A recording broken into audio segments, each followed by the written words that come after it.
is currently my preceptor, Dr. Kayla Joyner, on the TAC service, the Trauma Acute Care Surgery. I'm interested in critical care, pursuing a PGY2, and academia as well.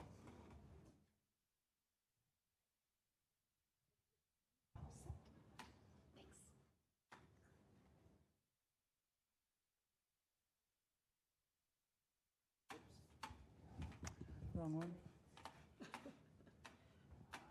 It's like backwards. Huh? It's like backwards. Okay. All right.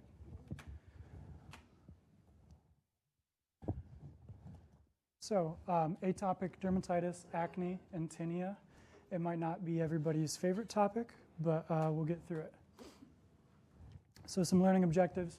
We're going to classify them by their severity and presentation, review some quick patho on each of them, and then develop treatment plans based on disease severity and patient factors. This includes counseling points, box warnings, contraindications, pearls, adverse events. So really quick background on the skin. Skin's used for protection. It's a barrier. It keeps the bad things out, the good things in. Vitamin D synthesis, thermoregulation, as well as maintaining your water and electrolyte balance. Specifically, looking at the follicle is especially helpful for acne because the follicle alongside, you'll see the sebaceous gland, and sebum will be one of the most common causes of acne. So acne affects over 90% of people at some point in their life. Adolescents are the most commonly affected. It's more severe in prepubescent boys and pubescent boys than girls. However, women are more affected by it later on in life. And the reason for that is because increased androgen activity causes increased acne due to increased keratin and increased sebum production. So the patho, increased sebum production. P. acnes is a bacteria, colonization in the follicle. Release of inflammatory mediators. You have that pore clogged. It's something foreign. Your body doesn't like it there. It sends inflammatory mediators to try and get it off. And then increased follicular keratinization. So this comes from the DePiro textbook, and it kind of shows like how it progresses, acne. So you have the normal follicle, and you might have increased keratinization, causing a microcomedone. Comedone is a type of acne. I'll show you on the next slide. That increased keratinization causing the microcomedone can now go down to a closed comedone if the sebum production increases, and then dilated pore, and that's the difference. A closed comedone is like a white head, an open comedone is like a black head. And then the closed comedone can progress to a papule, which is like a much larger white head. And then if it dilates, it can become a pustule. And if you have that really inflammatory response, you get the nodules or cysts. So it's classified by the non-inflammatory comedones. That's your white heads and black heads, and then the inflammatory lesions. So like I said, white head and black head are the same thing. The black head is just a dilated pore. Inflammatory is your pustules and papules. And then cystic is like really large inflammatory response, and a nodule is more than one clustered in the same area with the inflammatory response. And the thing about acne is it doesn't have a objective grading scale or anything. So the presentation of these patients is very subjective. There's many suggestions for what mild, moderate, and severe acne are. I'm going to try to make it pretty easy. Mild acne affects typically one area, so it might be just the face, just the shoulders. And that's typically just your white heads and black heads, your comedonal acne. Stage 2 might affect, it's when you start to affect a larger area, so maybe face and shoulders. And then you might see some more of those inflammatory lesions. So your pustules, papules, and then severe can cause affect a large area, maybe chest, shoulders, back, face, and you're going to see much more of those inflammatory lesions. And with those larger lesions, there's a much higher propensity for scarring, hyperpigmentation after they leave. So our goals of therapy: want to reduce the appearance of lesions and number of lesions, reduce the recurrence of those lesions, and then reduce scarring and change in pigmentation, acquire long-term control, and the avoidance of psychologic suffering. That's important because acne is not a mortal or morbid condition in the least. Nobody really gets hurt by acne physically. The larger lesions can be painful, but it is more of a psychologic barrier. So our non-pharm treatment, using non-comedogenic cleansers and cosmetic, that just means something that's not going to clog the pores. Eating foods with a low glycemic index, there are some reasonable studies that show that high glycemic index foods, such as your more simple sugars, can cause increased breakouts, and then eating a lower glycemic diet, so more of your starches or your long chain carbs, can decrease. Face washing 1 to 2 times a day with mild soap, avoiding harsh fragrances, and then focusing on reducing stress. And then real quick, there are some drugs that are known to cause acne, and a lot of these are hormone therapies, specifically androgen therapies. And then iodine, bromide, B vitamins, isoniazid, ethambutol, cyclosporin, azathioprine, NSAIDs, lithium, phenytoin. So this comes from the guidelines for treatment. It's from 2016, but none of the medications have changed for treatment. So this is still valid. I'd like you to focus on kind of this chart right here for the most part, as far as like mild, moderate, severe.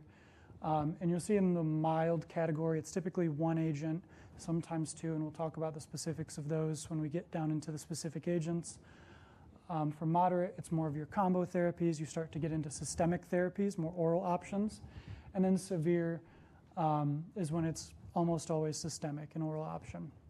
And then down here, there's just specifics when you could use contraceptive or spironolactone or some alternative agents. And this is just going to show you which agents work where.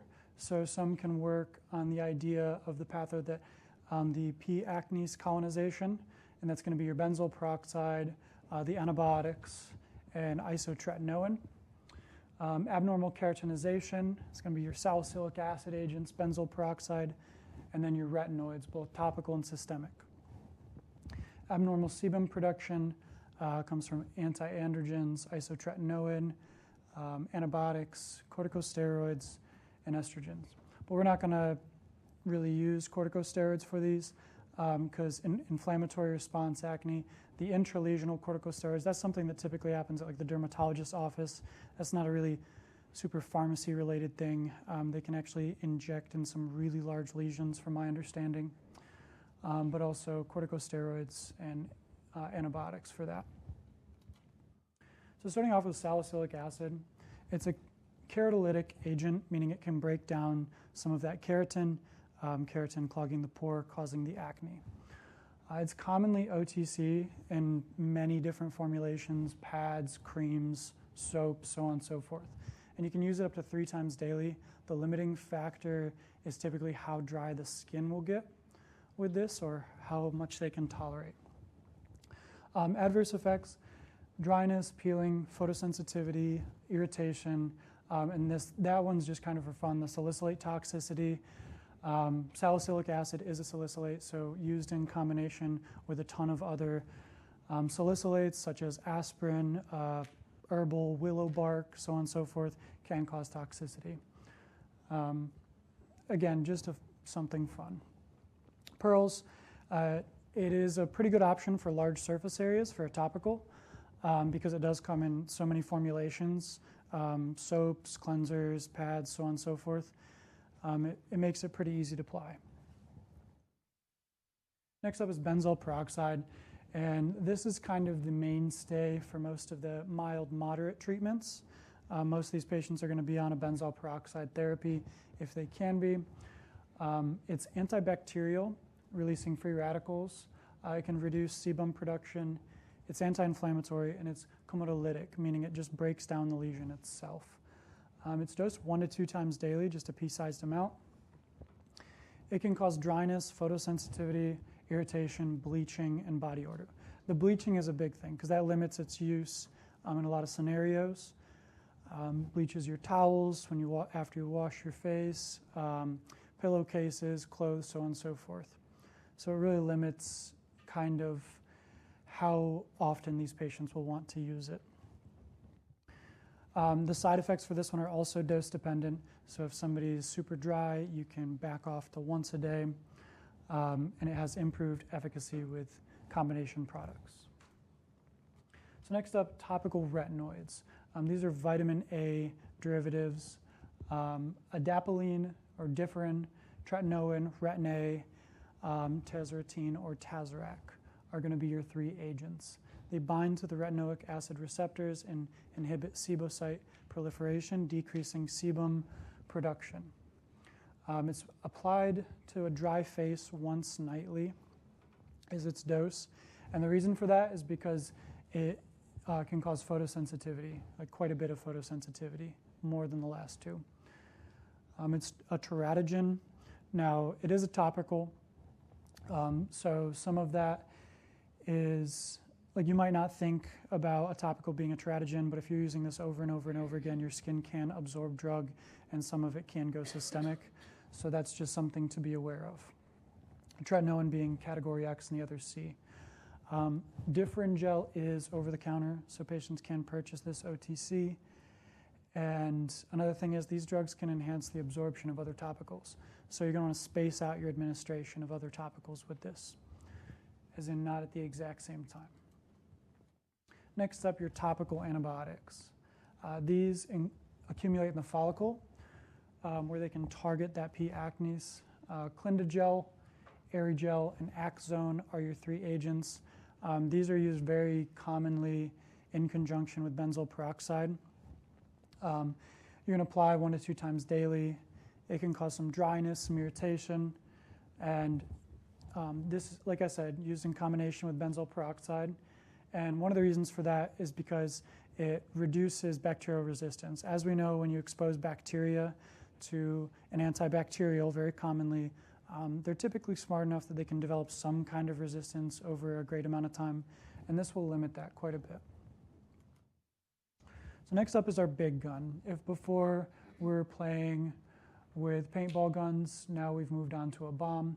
This is isotretinoin, otherwise known as Accutane, Zinatane, Clarivis, Absorbica.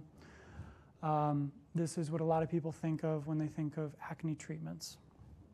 So it's a potent synthetic retinoid that reduces sebaceous gland size and function. It's typically it's dosed pretty interestingly. You'll see it has a lifetime dose as opposed to like a chronic dose. Other medications that you'll see this in are commonly chemo agents. You'll see that eventually. So it started out at 0.5 milligram per kilogram per day, given in 2 divided doses, for example, 30 milligrams in the morning, 30 milligrams in the evening. And it's titrated upward 1 to 2 milligrams per kilogram per day each month until a cumulative dose of 120 to 150 milligrams per kilogram total cumulative dose throughout that entire time frame is achieved. I'm not going to ask you to dose Accutane because in actual practice it's dosed kind of randomly because it really is dosed as these patients tolerate it. It can cause some lab abnormalities that I'll explain in a moment. So sometimes the dose is decreased because of that. Sometimes the patients just have such dry skin, dry mouth that they can't handle that high of a dose, so they just drop it down. A typical duration of therapy is about 5 to 7 months for these patients. Adverse effects, dryness, peeling, profound photosensitivity, inflammation, aching, increased LFTs, increased triglycerides. Some pearls, this is reserved for severe acne or extensive acne that can cause large scarring or psychological burden. Reducing that acne rapidly and like I said, acne is not a morbid or mortal condition, so it's mostly psychological. So reducing all that scarring is a pretty big deal. So some warnings with this, some lipid and liver abnormalities, like I said. So these patients are going to get blood work once a month at their dermatologist's office or outwards so they can make sure that this therapy is safe. This drug has been known to be associated with depression and suicide. Something a little nerdy, I think there's a new meta-analysis either last year or this year that kind of showed that that might be more of a myth than fact, but it's still treated with that association for right now. Use with tetracyclines can cause pseudotumor cerebri, so a growth that's not malignant, but you probably shouldn't have that growth. So we're going to avoid that.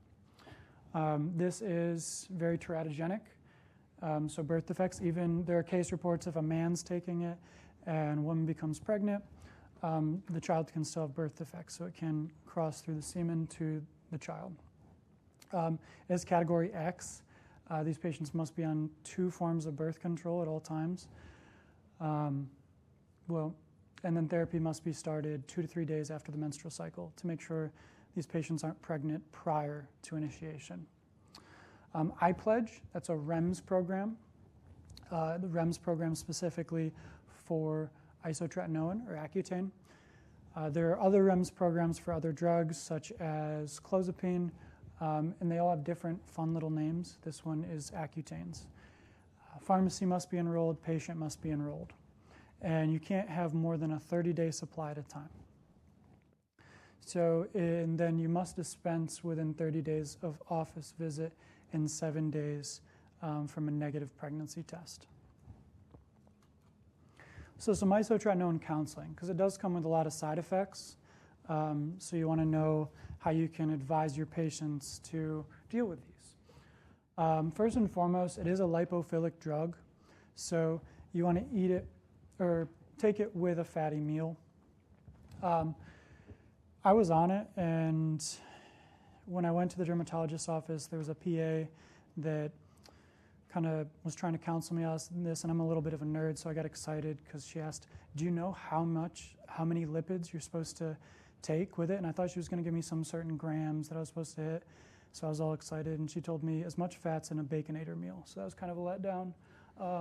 Point being, it's absorbed best with a lot of fat.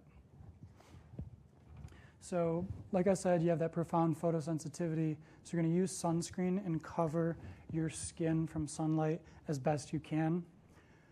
And then using lip balms, emollients, lotions, eye drops to try and treat or prevent that dryness. Because with these patients, it's not necessarily will your skin be dry, will your mouth be dry, it's more of a when question.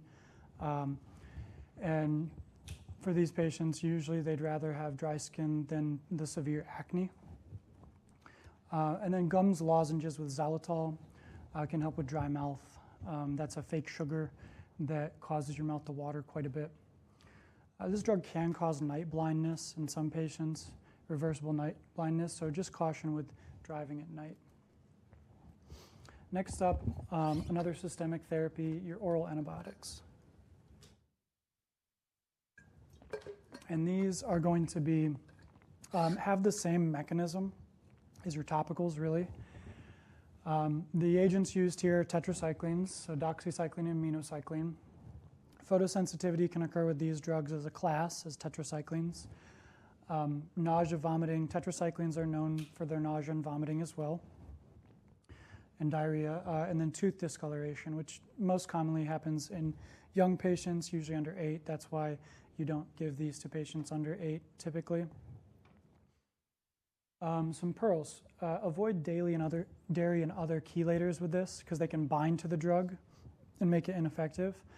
Any of those positive ions, so anything from a multivitamin with an iron in it, things of that nature. And then again, you don't want to use these as monotherapy due to resistance.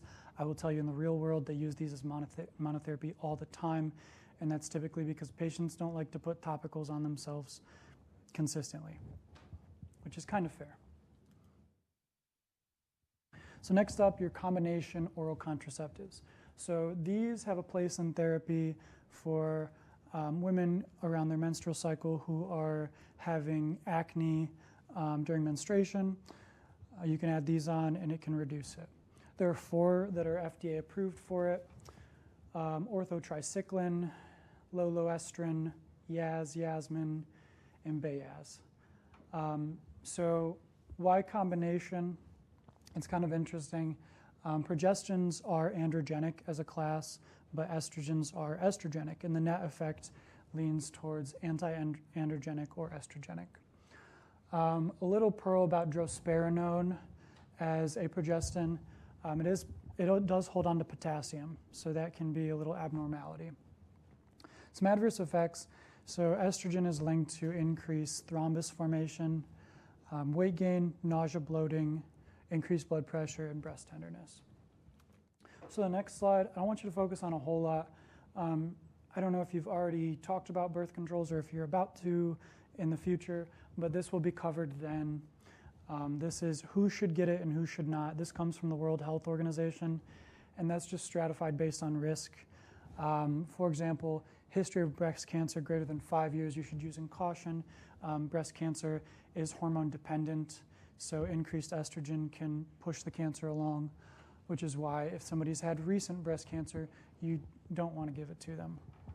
And then breastfeeding and current pregnancy are obvious reasons to avoid, or recent pregnancy. If they're immobile patients, and that's because of the increased risk of thromboembolism. And then patients older than 35, increased age is linked to increased risk of thromboembolism. Smoking is linked to thromboembolism. And then if they have a history of heart disease or cirrhosis, as hormones are processed in the liver as a whole, so both your testosterone and estrogen therapies. So if a patient is cirrhotic, then you'd want to avoid. Next up, spironolactone. This drug is much more commonly seen in treatment-resistant hypertension and in heart failure. It's a GDMT for heart failure, but in this case, we're using it for its other effect. So it is a potassium-sparing diuretic, brand Aldactone, because it works on the aldosterone receptor. So this is anti-androgenic as a net effect in this case. That's what we use it for, not the diuretic effect. So it's 50 to 100 milligrams twice daily. One of the biggest adverse effects, as it is a potassium-sparing diuretic, is you hold on to potassium. Gynecomastia can also occur. That is the growth of breast tissue in men, breast tenderness, and urinary frequency. So using caution when given with other medications that can hold on to potassium. So these are your ACE inhibitors, your angiotensin receptor blockers, and then drospirenone, so that piece of that combination oral contraceptive. And again, this is the table from the guidelines of what therapy to use when. Focus more on the top slot. Kind of ignore the light blue down here. It's not super helpful. The only thing that comes from it is to use the combination oral contraceptive. So a couple practice questions. This is the first question for the attendance quiz from the acne portion.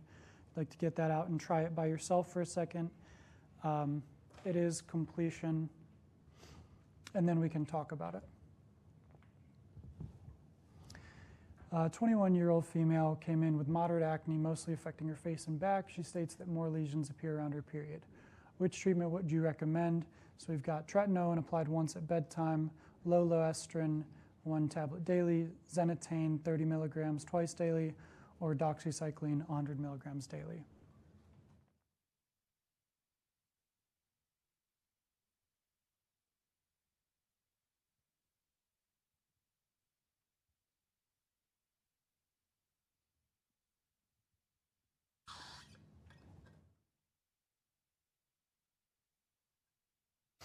All right.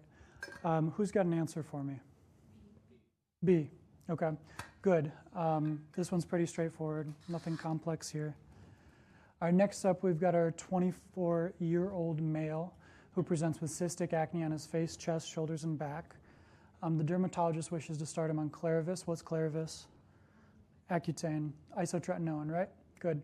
What are some counseling points for this medication he's on? You can go and yell them out. We'll talk about them. Wear sunscreen. Yep.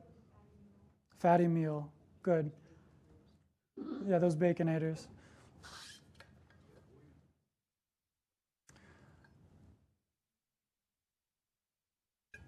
Use things to help with the dryness. What lab abnormalities can occur when on isotretinoin? You remember? Increased triglycerides and increased LFTs. Night blindness can also occur while taking this. Achy joints, inflammation. Those are the big ones.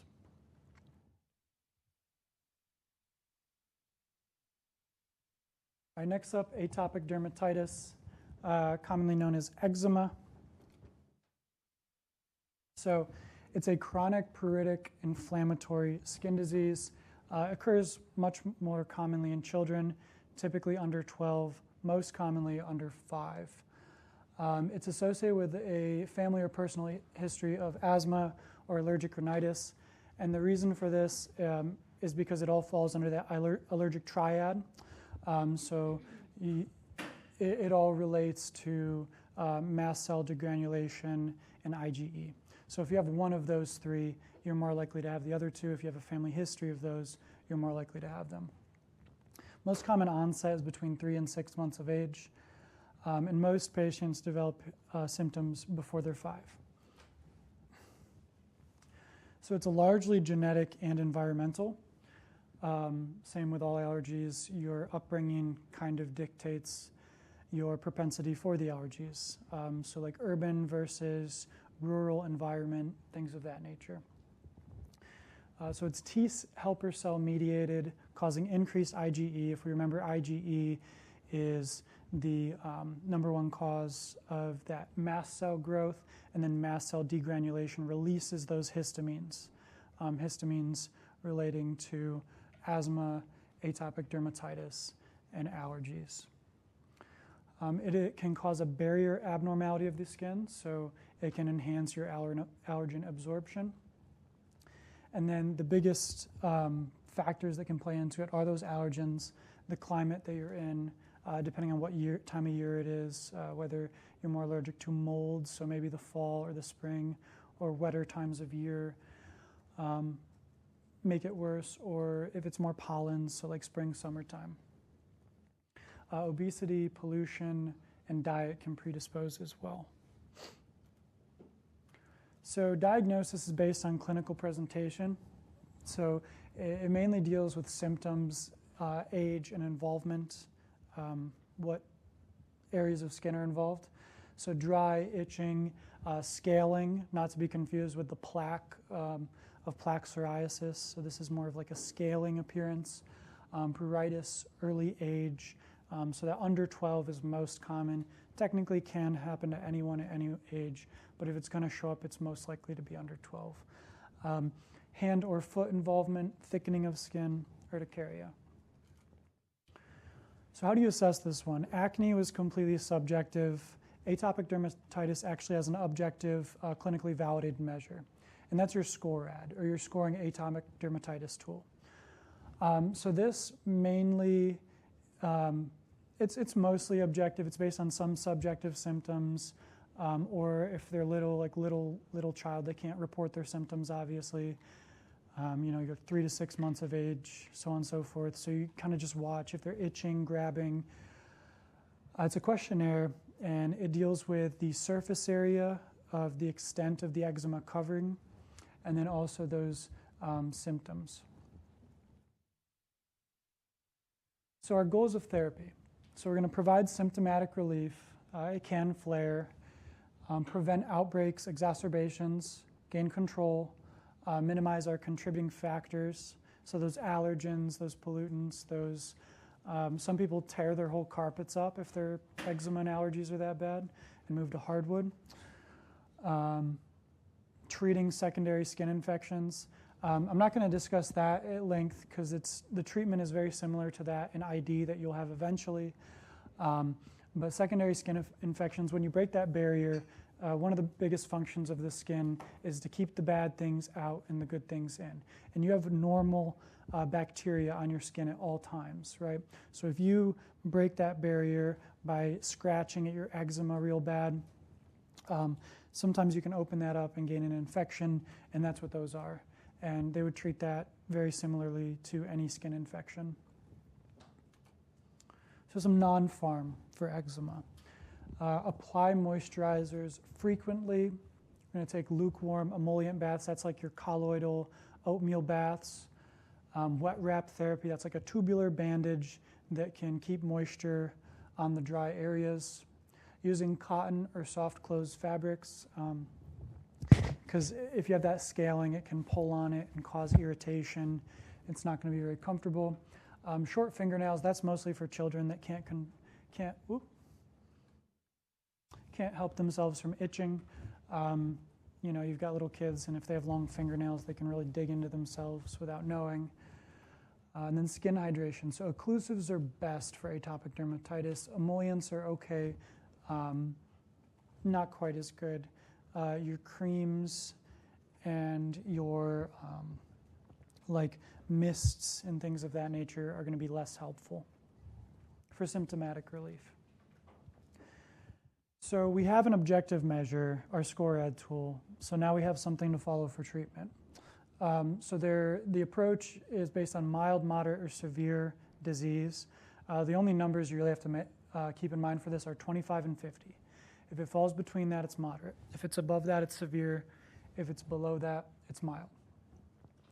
And there's, at the end of the atopic dermatitis section, I did take a screenshot of the DePiro textbook's proposed algorithm. And that's kind of, if you want to look at it, this is a simplified, abridged version that I typed up for what kind of really matters when we're going through this from a pharmacy perspective. So mild, you're going to start with topical steroids. You can use topical calcineurin inhibitors, topical PDE4 inhibitors, or topical JAK inhibitors. So it's all topical therapy. Moderate is still going to be all topical, but we're going to bump it up to a little bit heavier hitters. Okay? And I'll explain which ones are heavier and which ones are not. And then severe is classified by hospitalization. It requires systemic immunosuppression, biologics, and the highest potency of steroids. So topical steroids are your mainline, your standard of care for atopic dermatitis. And these steroids are going to suppress that inflammatory cytokine cascade, leading to less mast cell production, therefore less mast cell degranulation, less histamine release.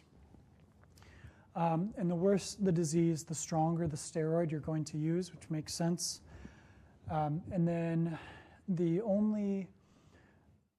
main thing when choosing the potency of steroid is small children have that soft skin that's more liable to absorb drug. So you can use the weaker classes of steroids, 5 through 7. For the purposes, I think I broke it up into 6 and 7, 4 through 6, and the highest. So we'll just say class 7. Or if you're using it on your face, you don't want to use those high potencies. Higher potency can be used sometimes in therapy to control flares. That's just an FYI. And these are dosed twice a day. So morning and night, apply to the affected area. So even though we have topical drug, they're still not without adverse effects. The obvious ones are the burning, dryness, irritation as you're applying it, especially if it's like kind of broken skin from the eczema. But with higher potency steroids, and even with the low potencies, you can experience systemic side effects. Systemic side effects as a class for corticosteroids include hyperglycemia, hypocalcemia, edema, or holding on to fluid, things of that nature. Insomnia, irritability, in rare cases, delirium, things of that nature. So more topical side effects, stretch marks, changes in pigmentation, thinning of the skin can occur. With extended use, red face syndrome or corticosteroid addiction syndrome can occur. And those are kind of rare, but it's kind of exactly how it sounds. Like you stop taking it and you get really itchy, or red face syndrome is you get real red in the face. Tachyphylaxis can occur, and that's a big fancy word that basically means abrupt tolerance, meaning the drug doesn't work really quickly. And that's just something to be aware of as well. So potency, I tried to highlight the ones that are the same, because as you'll see, well, I messed up on the one. Fluocinolone in class 2 and 3, or fluocinolone in class 4 and 5 is by itself. Fluocinolone is a low potency and a high potency depending on the strength. So ignore the green a little bit. But the blue, just bring your attention to like the betamethasone. So depending on which salt form it's bound to can help indicate its potency. So you've got valerate down here in the low potency, and then dipropionate, and then depending on the type of vehicle that it's in, all the way up to ointment, depends on its strength. So saying betamethasone by itself isn't necessarily good enough for classifying the potency of the steroid. Some are standalone in their own classes, but you'll see multiple span other classes. From like hydrocortisone, your hydrocort, that's like over the counter, pretty weak. Hydrocortisone valerate, that's prescription strength. Triamcinolone, I'd say betamethasone, triamcinolone, and hydrocortisone are probably your most common, but you will see any of these. So just a helpful thing to know as far as steroid potency. Next up is topical calcineurin inhibitors. There are oral calcineurin inhibitors.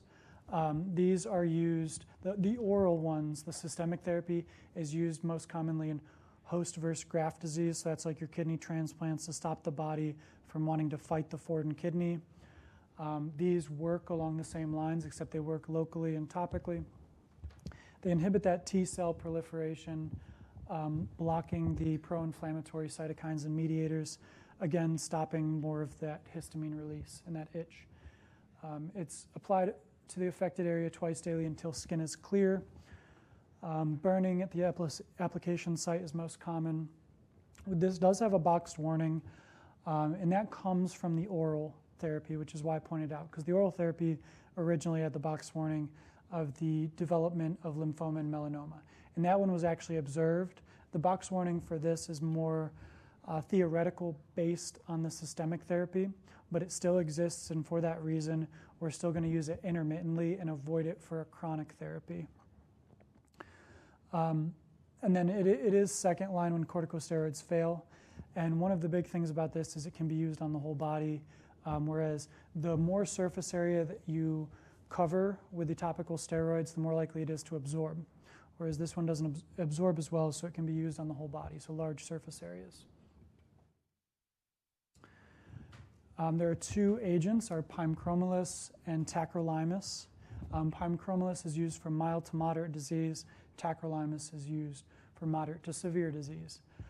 And then use short term until the skin clears due to the boxed warning. So, for example, a patient could be on a corticosteroid, a low potency corticosteroid for chronic therapy, and they know they get flare-ups occasionally.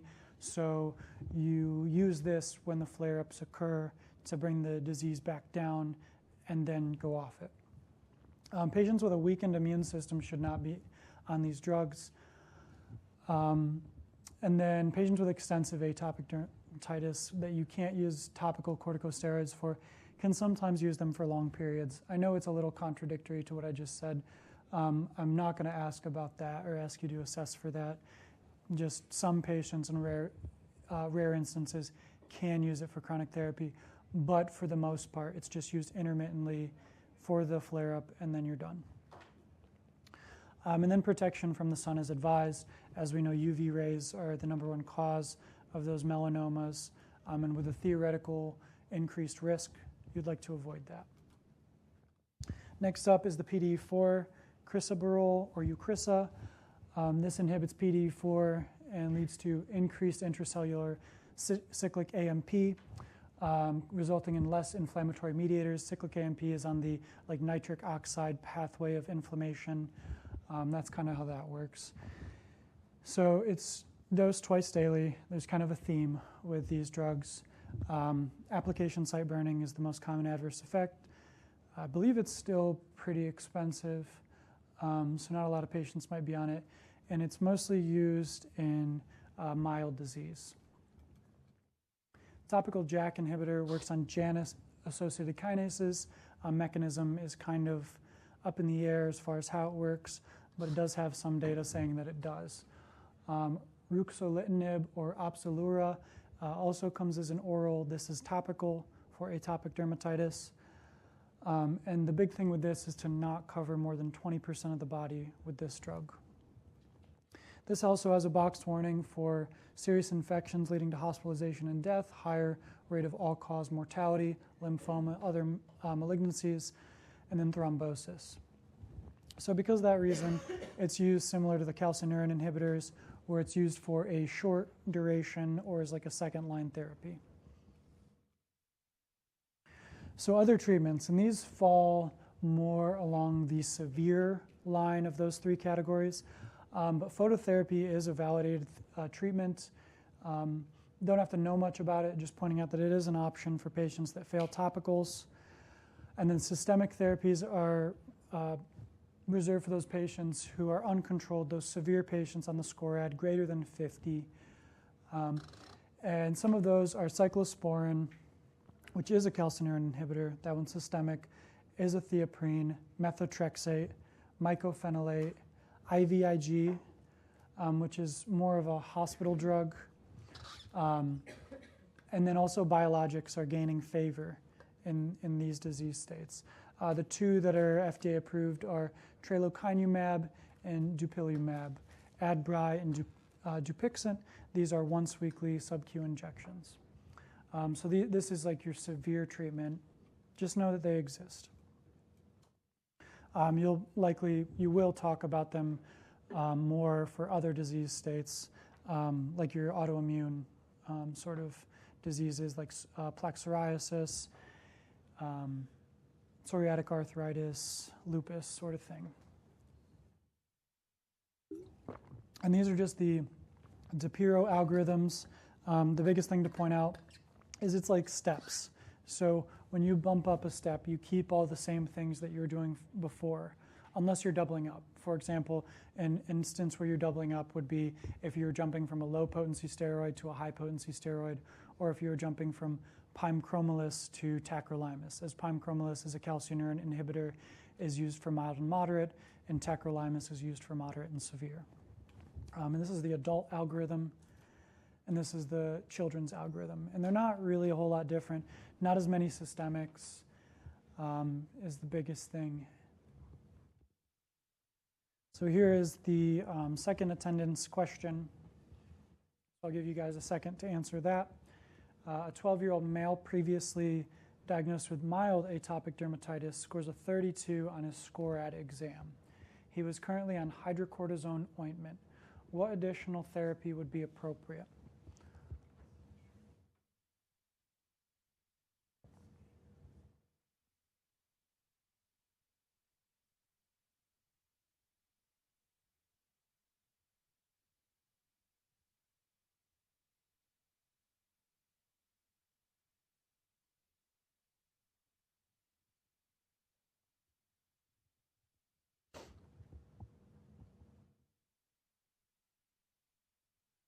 All right, everybody got it?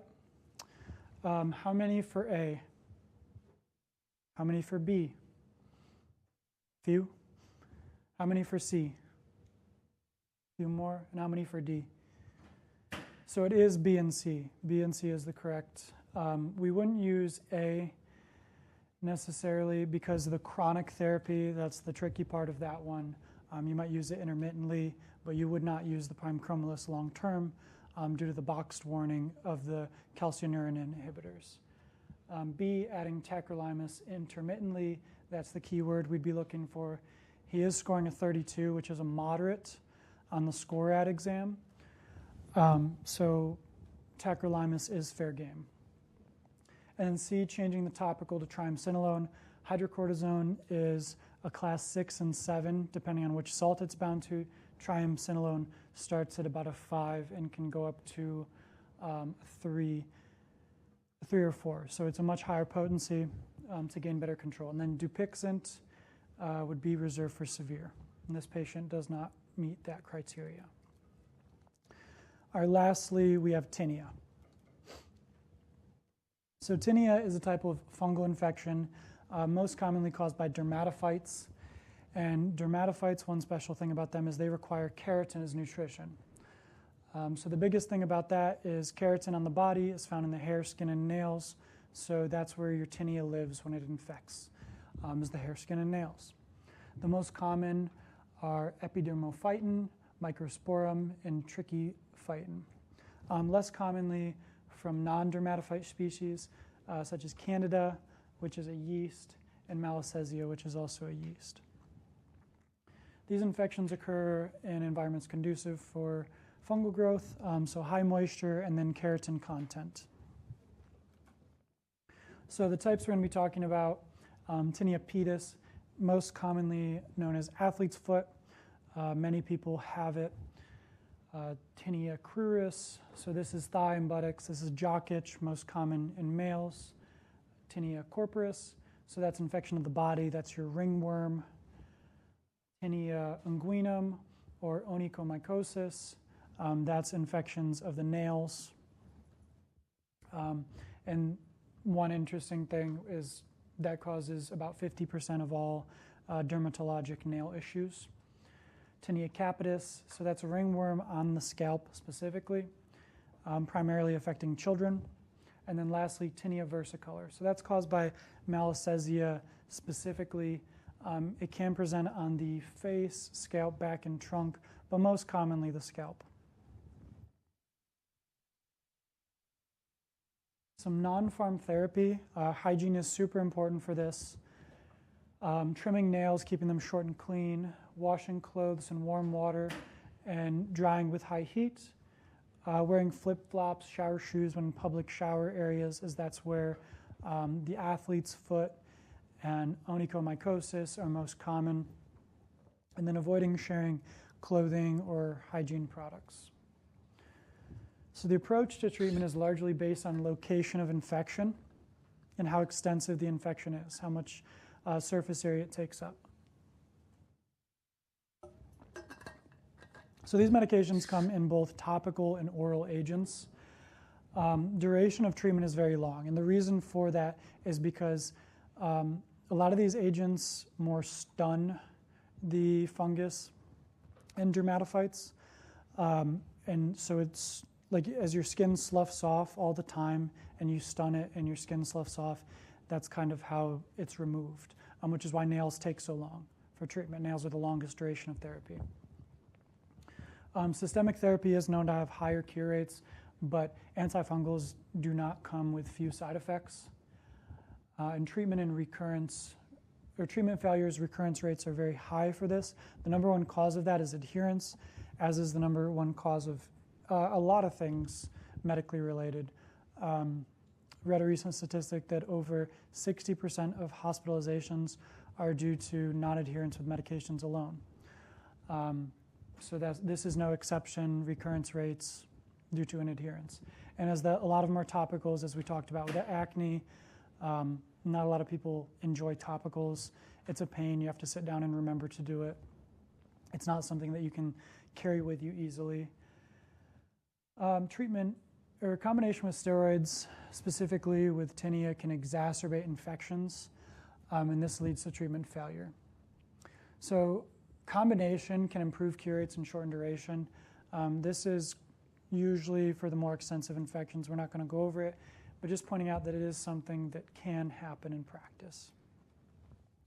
So I'm going to go over all the agents first. We're going to start with the OTC topicals, and then we're going to break it down as far as what's used for what.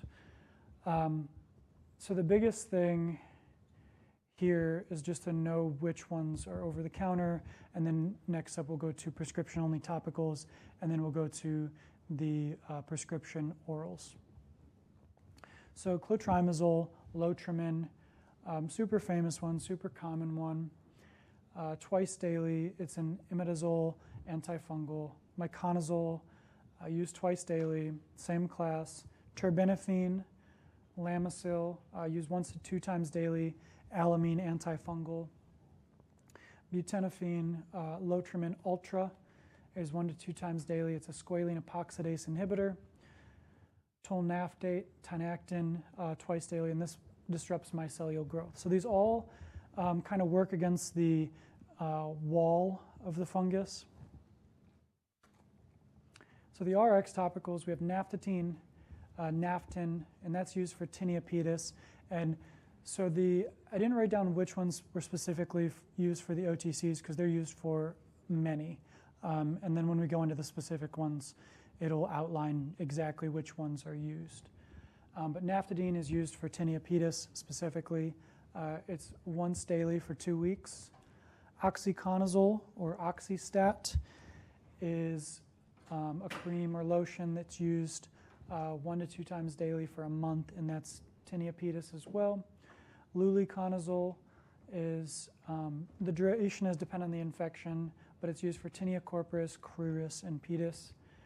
Efinaconazole is a once daily topical solution used for 48 weeks. It's used for onychomycosis, and the long duration tells you that it's nails. That's a dead giveaway. Cyclopirox or Penlac lacquer, also used on the nails for 48 weeks. And then ketoconazole can come as a cream, but the most common formulation you'll see is the ketoconazole shampoo, Nizoral, and that's used for corporis, cruris, most commonly versicolor. So the orals, these two, terbinafine, Lamisil, used once daily, 1 to 2 weeks for cruris or corporis, 4 to 8 weeks for capitis, or 6 weeks for your fingernails and 12 weeks for toenails for that onychomycosis. Adverse effects, headache, increased LFTs. Griseofulvin, 375 daily in adults for 4 to 6 weeks for capitis, 10 to 15 milligrams per kilogram per day in pediatrics. Most pediatric dosing, as a general rule, in medications is based on weight. This is a lipophilic drug. Adverse effects include photosensitivity, nausea, vomiting, and headache. And these ones I want you to focus a little more so, at least on everything that's not the duration. So fluconazole, super popular drug, diflucan. It's used in tinea capitis, and it is commonly a weight-based dosing. It can be used for other things as well, but the weight-based dosing was weird, so I put it here. You don't have to know the dosing specifically, but just know that it is weight-based for tinea capitis. For others, it's not. That's 8 to 12 weeks. Itraconazole or Sporanox is used in tinea capitis or onychomycosis, and that is also weight-based or just flat rate, 200 milligrams daily for 6 weeks for fingernails, 12 weeks for toenails. Itraconazole specifically is contraindicated in heart failure patients, and it can be taken with food to increase absorption. And then one thing I just wanted to outline, both of these are in a class called azole antifungals, and they are both potent CYP3A4 inhibitors. CYP3A4 is the most common cytochrome enzyme in the liver, which is how a lot of drugs are processed. These are inhibitors. The special mnemonic that you'll see if you haven't already is GPAC-MAN, and that stands for grapefruit juice, protease inhibitors, amiodarone, andronedarone, cimetidine, cyclosporin, macrolides, except for azithromycin, azole antifungals, and then non-DHP calcium channel blockers.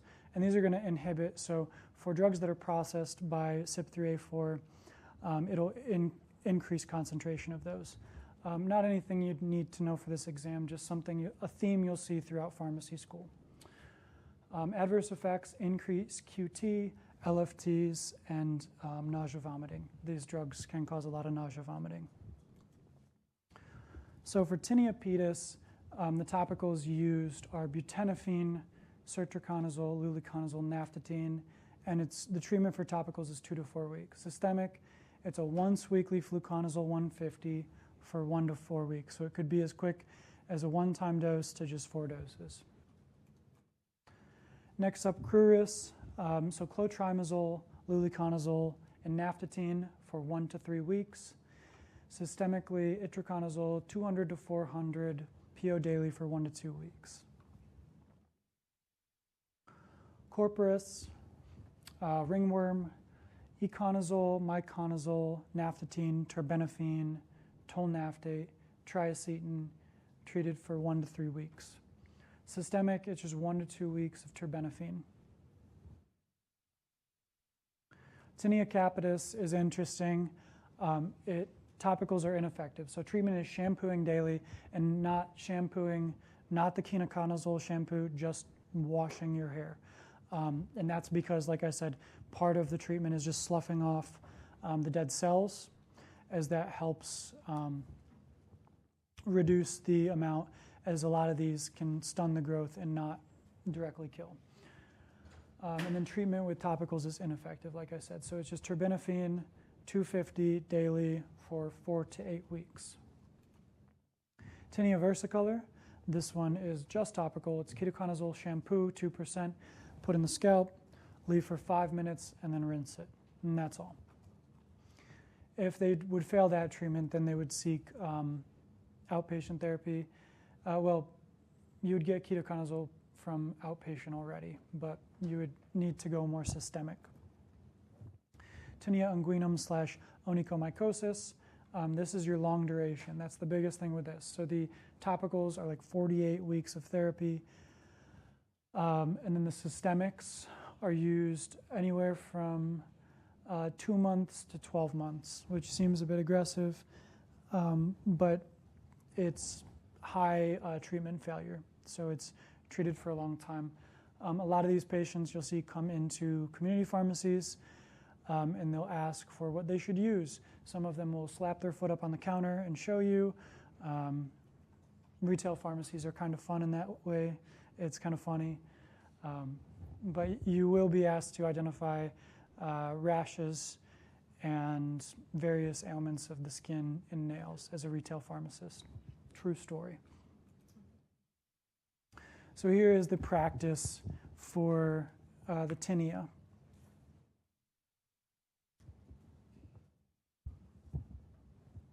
And this one's just matching. So there's some treatments, 1 through 5, and there's infections A through E.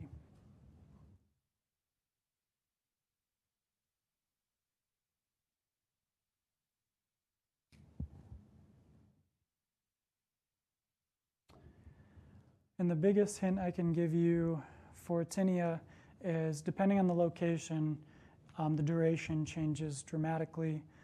And then also there's a couple where it's only topical or only systemic.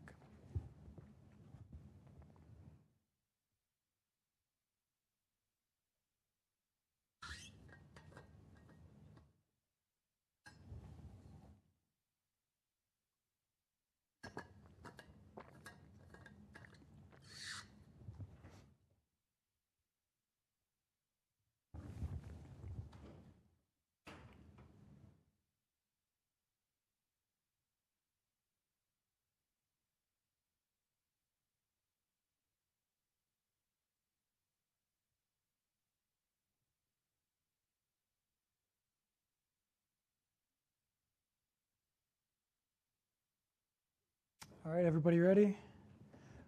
What goes with tinea pedis? Any takers? 5. Good shot. I tried to make these so that it was largely like you couldn't necessarily overlap, because with tinea there is a lot of overlap of treatment. You can use a lot of these for a lot of different things. So this particular question was heavily focused on duration. What about tinea corporis?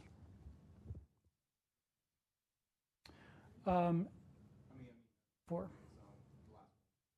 What's that? The Lamisil would be used for pedis, tinea pedis.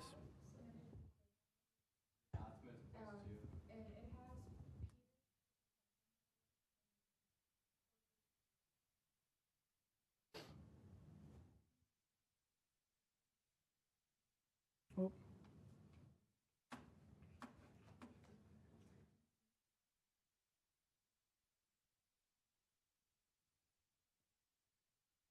I don't believe so.